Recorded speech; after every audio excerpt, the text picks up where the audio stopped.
Amanda from Create with Scrimpingmommy here. Thanks so much for joining me.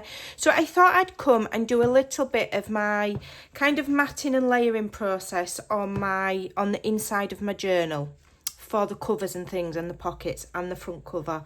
I don't normally do this kind of video because it can take me a while to decide how I'm going to have things laid out, but I have kind of pre-prepared so there won't be as much faffing about, and it just gives you a basic idea of my thought processes so you can kind of see where we go.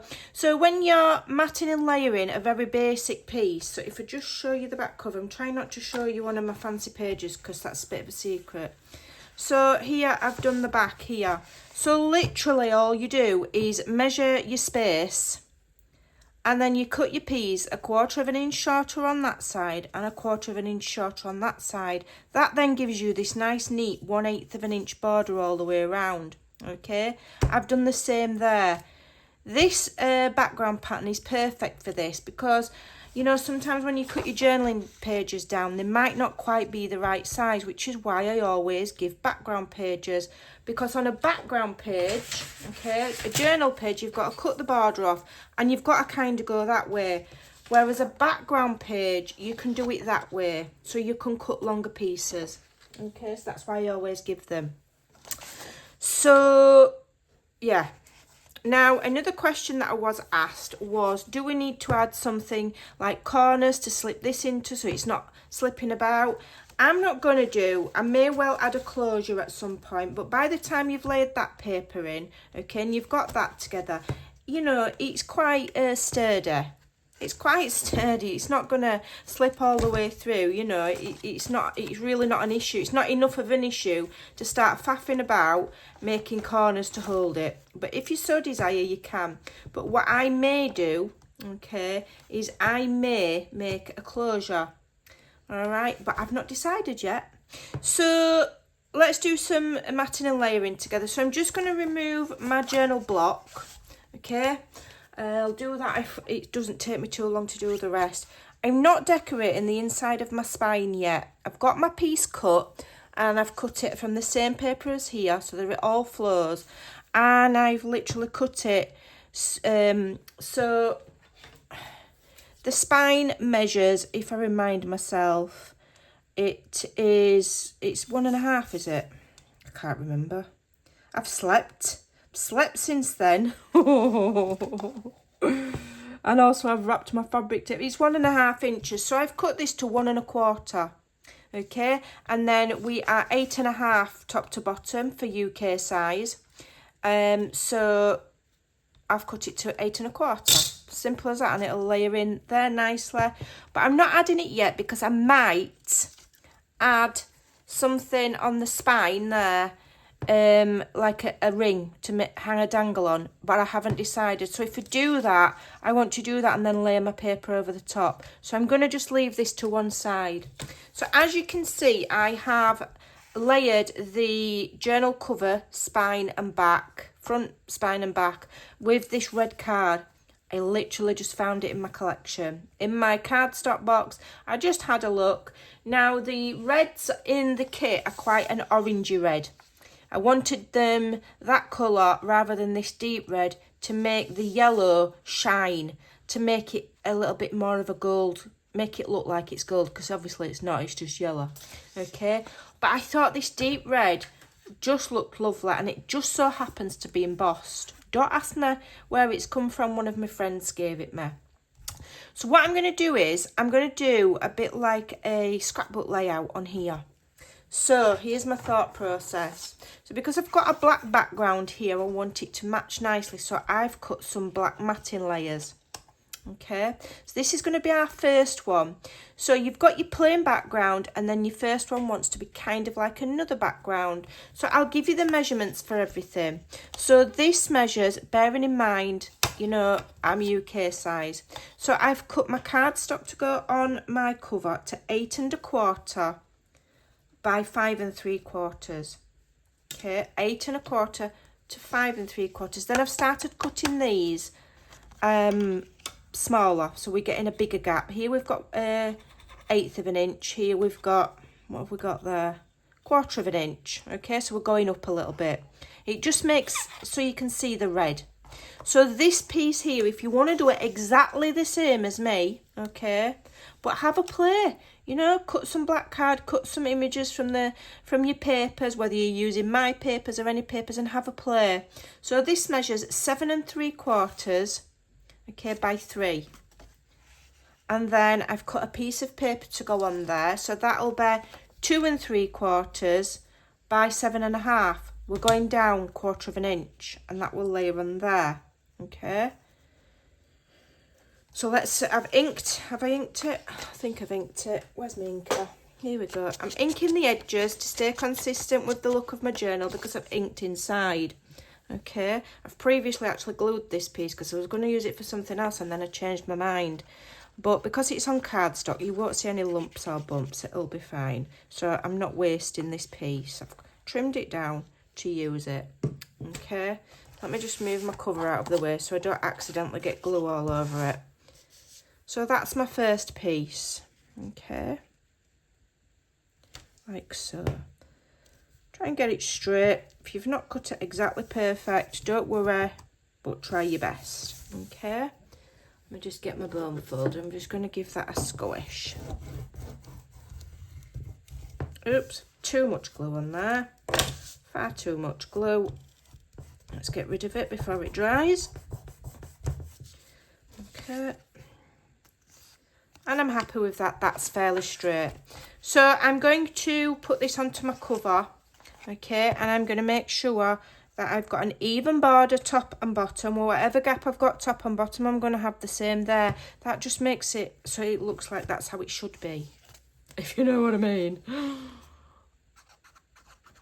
Okay. I will not measure the gaps. I will do it by eye, and I'll know when I'm happy with it. You can kind of tell. So trust your instinct and trust the process. Okay. So this is from one of the larger collage sheets. This one. Okay. So I've just homed in on the image that I want and I've cut it out. The rest will get used for something else. I did toy. Okay, I'll show you an alternative to try. I did toy with using, where is it? This one, which is a double journal page with, I think it's that way up, with the Chinese or Japanese writing. Some people have said it's Japanese. It's Asian writing, and I did toy with that. But for me, when I layered all my other elements on, it was just a little bit too plain. I wanted it really luxurious and quite opulent. Okay, which is kind of fitting in the Oriental stroke Asian style theme. Okay, so then you want a focal point. All right, and I've chosen one of the journaling cards. So these are what are they? I can never remember the sizes of anything. I do apologise. So this trimmed down to about 3, and they were meant to be 3 by 4. It's ended up at about 3 1/4 by 3. So I've done my layering, my matting layer again, 1/4 inch longer, so it's 4, and 1/4 inch wider, so it's 3 1/4. That's as difficult as it gets. It's so easy, just play with it. Some people like larger borders, so they'll make it bigger. I like the 1/8 of an inch look. Suits me fine. You can even go smaller and just go for a 1/16 of an inch border, but I like it to stand out, so I'm sticking that on there. Okay, so then I've got my focal points. So I've got my background, I've got my second background, then I've got my focal point. Okay, so now I want some what I call bits of decorative elements. So I've taken, where's the other one? I hope I haven't lost them because I've cut them out already. I've taken, where have they gone? Just bear with me while I find my pieces. They were hiding underneath my cover, but I didn't want to make it look like I wasn't organised, even though I aren't. So I've taken some of the smaller segments. The smaller, I called them twinches. They start off at 2 inch by 2 inch on the papers. And I did give them rounded corners. I didn't want rounded corners here, because these are squared off corners, so I wanted them to match, so I've trimmed them down so that to get rid of the rounded corners. So I've ended up cutting these to 1 7/8 by 1 5/8. Okay, so again, we're going 1/4 inch bigger. So this measures 1 7/8 by 2 1/8. Okay. It's really easy. 1/8 and 1/4. Just look on your trimmer. Okay, it's very easy to understand once you get into the practice of it. Okay, and then we're going to layer those on there. Now, it would be nice with maybe some gold gilding wax, you know, dusted around the edges, but I'm not very good at doing it. So I'm going to leave them as they are. Sometimes you have to just not mess with things and keep it simple. Sometimes simple is the best policy. That's my excuse, and I am sticking to it. Okay, got glue on there. I don't want glue on there. Let's turn it on. Oh, no, now you can see the cut. Okay, I've rescued it. So I'll put that on there. Okay, so those are nicely laid. And what I'm going to do with these is, this is going to go here. I'm going to try and have even borders either side of there. Okay, and then I'm going to see where I can put these. Okay, I quite like the red near the red. I'm not sure. I want them kind of like that or like that, but I'm not sure if I want the red one there and the blue one there. But do you get the kind of look that I'm on about? So I do want them at kind of at an angle. I just think it looks interesting. You could just have it just plain like that. Okay, you could maybe, could you fit, I don't think you could fit two as well as this larger focal image. No, you could, you know, you can have a plain, see what kind of a layout you like. You know, I'd want that centralising. I'd want that to be lined up with that and have an even gap, etc. So you've got to look at your sizing and see how you want it. I think I'm just going to have them at an angle like so. I just think it looks interesting. Then I can lift this up ever so slightly. Right, so when I'm happy with the layout, I will stick them down. So let me just remind myself where this is going. Right, so I want this lady about here, lining up with the bottom of there. Okay. So now I'm happy with, you know, double check, have a play. If you decide you don't like the look of it, go and cut some more paper. That's the beauty of digital images. Because, you know, if I decided I didn't like these, I can use them somewhere else and I can just go print another picture out, another page out. It really doesn't matter. Okay, so I'm going about that high and then move it in so that I've got kind of an even space at either side there so it looks balanced. I'm in shot. Okay, and then I like that there, so I'm going to try. Let's just go for it. Thing is, when you move things, you don't always get them back exactly how you had them. So I'm just going to glue one at a time.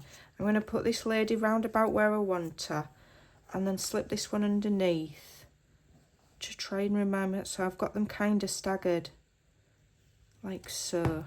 Okay, I'm happy with that. And then this one on here. Okie dokie. We're cooking with gas. Okay, we're getting there. And then this one, kind of like, just move it over ever so slightly so you can still see that one. But I'm keeping her at an angle because I think it's interesting. Okay. Give it a good press. And how lovely is that? What a beautiful journal cover. Okay, and I may well add one of my January words. No, February. We're on February, Amanda.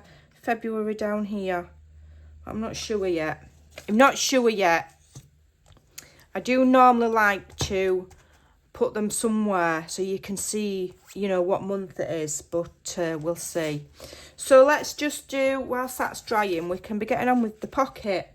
So I'm going to have a look which page I want. So I'm thinking I quite like this one, but I want the image to run through. I want it to be all one image. Now this is overlapping quite significantly, so if I use this image here, it's not really going to work because you're going to have such an overlap that the image ain't going to run through. So alternatively, you want to look for one where you've got quite a nice image at the bottom but plainer at the top.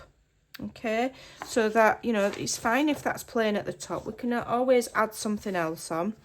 All right, so I think I'm going to use this one with this lovely bird.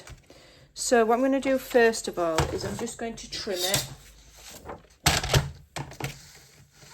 And I do think that you get more creative when you use digitals, because you're restricted, kind of restricted, I suppose, by the size. It makes you think of more clever ways of using it, of using the papers, and it really does make you think a bit.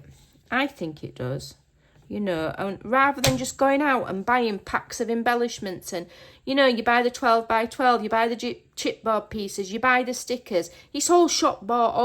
All of that's been done for you, kind of thing. There's not, in my opinion, not as much creativity in that as there is when you use digitals, because you've got to, you know, you're doing a bit more of your own kind of design. Right, so let me just remind myself how wide this pocket is. Okay, so it's 5 7/8. 5 7/8.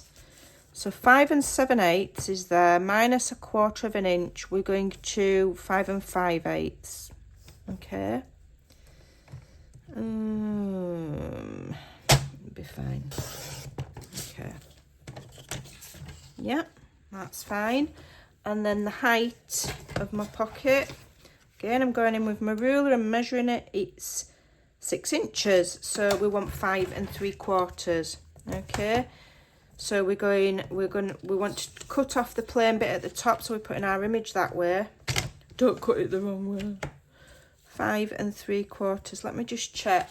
I'm just going to check. I'm going to do a practice run. So if this was on my pocket here and I close my flap, is it covering up my bird? No. Is it going to cover it up when I cut it down? No. So that's fine. Just double checking. So what did I say that pocket was? 6. So I want 5 3/4 there. Okay, I'll save that because I might use it. And I'm going to ink my piece.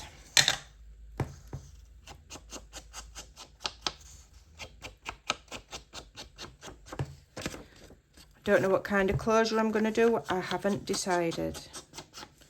And that's the wrong ink.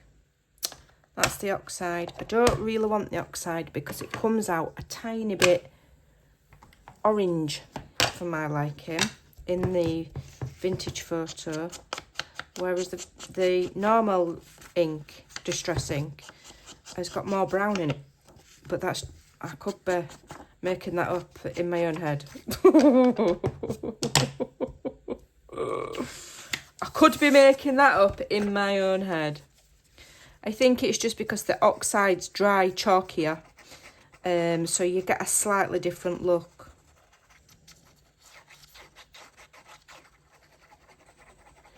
Plenty of glue on that.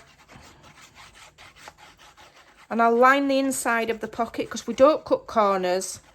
You know, we're not dusting around the furniture, we're lifting it up. I mean, you can't see shirt sleeves when they're inside your jumper, but you still iron them. Well, I do. Some people might not. So we will be lining the inside of that pocket. Probably I'll wait till the end, and whatever I've got left over will just go in. Because it really doesn't matter. You can use anything. Okay, so that's that bit done. Okay, and that looks lovely. So now we want something on here. Now I'm wondering if I can get away with using some of this one. So that would look nice, wouldn't it?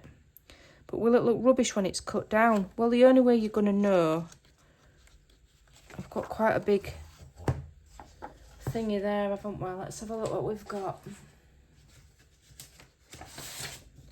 Here, that's nice, isn't it? Is it going to match the, do you know what I mean? Let me have a think. Have I got a piece already cut? That's quite nice with them mountains. But I really like this. But I like this as well. See, this is the problem I face, and this is why I don't do matting videos. Because I spend too long thinking about what I'm going to do. So I'm just trimming my borders. Okay, what does this flap measure? 3? Right, 3. So I know I'm not going to use all of this at the top, so I can cut it down there to the top. Okay, now my piece is 3 by 5 7/8. So I'm going to do my narrowest cut first. So 2 3/4.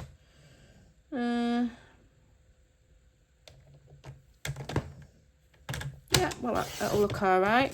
I'm not worried about this because I can use it. I'll use it on something else. I'll make a pocket from it, or I'll line a page with it. We've got this beautiful tree and the bird and the chat, you know, the writing there. We've still got lots of interest. That is not a wasted piece, even though I've cut it down. Okay, so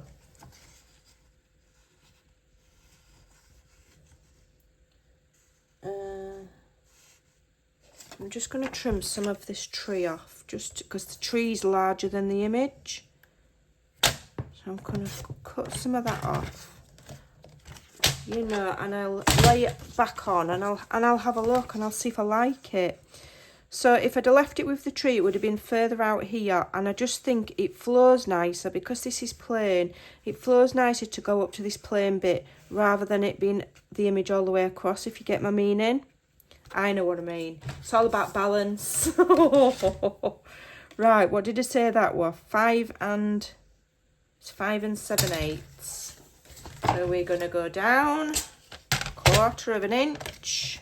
So 5 7/8 minus an 1/8 minus another 1/8. That's how I do it, which is for 5 5/8, isn't it? Yeah, because we've knocked 2 1/8 off. Okay, even that I can use. I can make a little card, or it can line something. So, you know, that's the beauty of the collage sheets. However you cut it, you're not wasting anything because it's always useful. Okay. I don't know if you can hear my dog snoring. Snoring his head off.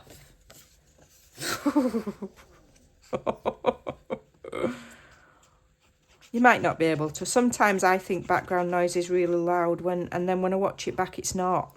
So you might not be able to hear him, but he is snoring almost as loud as my husband. Okay. Let me just get that glue off. Right, so I can disengage that gusset from the top and fold it flat so that I can make sure it's straight. Makes my life a bit easier, and make sure them 2 papers are lined up as well, and they are, more or less. Okay, and I'll go back later, and when I've got some scraps, I'll probably put a scrap of this up here. Okay, or I might use whatever I've cut off and line it, but I will be lining that. Okay, now that's 1/2 inch. So I'll cut that just under 1/2 inch. I won't go to 1/4 inch because it's so small. You'd end up with a tiny sliver. Pointless. So I will cut that just under 1/2 inch. So it won't have the same border as that, but it still looks good. So for the closure on here, I might do my normal, where I do a 1/2 circle there and 1/2 circle there, and do them, or I might do a policy closure, but I don't want to cover up too much of the images, so I'll have a think about that, and you'll see it in another video. So that's that pocket, beautiful, and that's our front cover, which I think is stunning. Okay, I'm just wondering whether we could sneak one of these on here like this, whether we should have one of these good luck charms on here. If I did, I'd put it on cardstock. So I'm not sure yet. I think that might be nice there. But I will punch it a black cardstock so that it matches. Okay. So let's have a look what we're going to do with this one. Now I think I'm going to keep it really simple. Okay, we've done some beautiful layering here. Apologies, my filming got interrupted there. I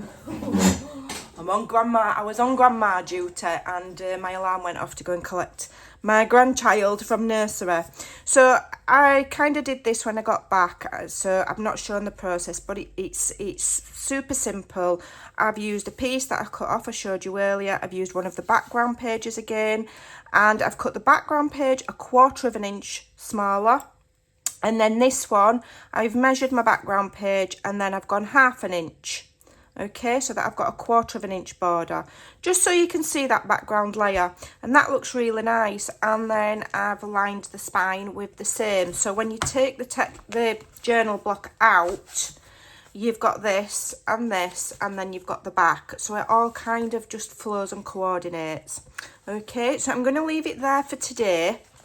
The next video, I will be showing you some page decorating ideas. All right, so I'm just going to show you one that I've done that's really lovely and very, very easy to do. If I can find it, where is it?